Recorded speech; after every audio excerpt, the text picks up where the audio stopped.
the Blessed Sacrament, his voice would tremble with emotion as he spoke. It was a time of miracles. There was the miracle of the multiplication of the flour. There wasn't enough flour to feed all the girls in the school. They went to the curé, who told them to use the little they had. Taking the small amount they had, they began to knead it. The dough rose above the trough as if they kneaded a large sack of flour. Then there was the miracle of the wine. One day the curé told his people a full cask of wine had spilled onto the sand floor.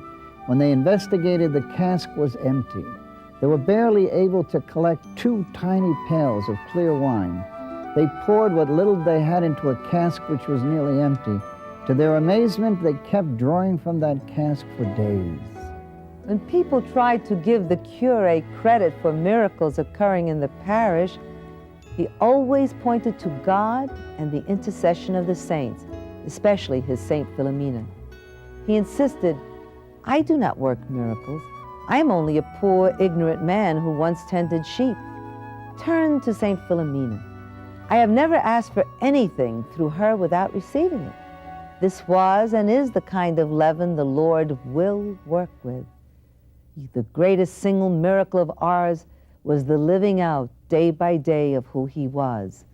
John Mary Vianney, curé, holy priest, and pastor. He was a man for all seasons. He loved the church of the 19th century, and he revered the church which stood on the foundation of centuries of faithfulness and martyrdom. He passionately knew and loved our Lord in the Blessed Sacrament, whose presence brought tears to the curé's eyes. He said if we had a lively faith, we would certainly be able to see him in the Blessed Sacrament. There are priests who see him every day during the holy sacrifice of the Mass. Many believe he was speaking of himself when he spoke about these priests, but the curé would never have admitted that, never wanting attention brought to himself.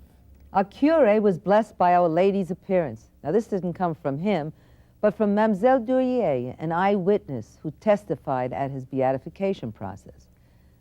On May the 8th, 1840, when she arrived at the rectory, she heard voices coming from the curé's room. She quickly ascended the steps and listened at the door. She heard the curé say, "Good mother, I asked for the conversion of sinners, the consolation of the afflicted, the relief of the sick, especially a lady who has long been suffering and is begging either to die or to be cured." A lady's voice answered, "She will get well, but later on." Mademoiselle Durier knew she was the sick person, as she had been suffering a long time with cancer. She rushed into the room. Standing in front of the fireplace was a lady of medium height, breathtakingly beautiful. Mademoiselle pleaded with Our Lady to take her to heaven. Our Blessed Mother told her she would always be her child, and she would always be with her, but she had to wait. And the Blessed Mother disappeared. The curé was standing in front of a table. His hands were clasped in prayer upon his breast, his eyes motionless. Mademoiselle pulled at his cassock and told him she'd seen the Blessed Mother. He told her he had too, but to tell no one. On August the 15th, 3.5 months later, Mademoiselle Durier was cured of cancer.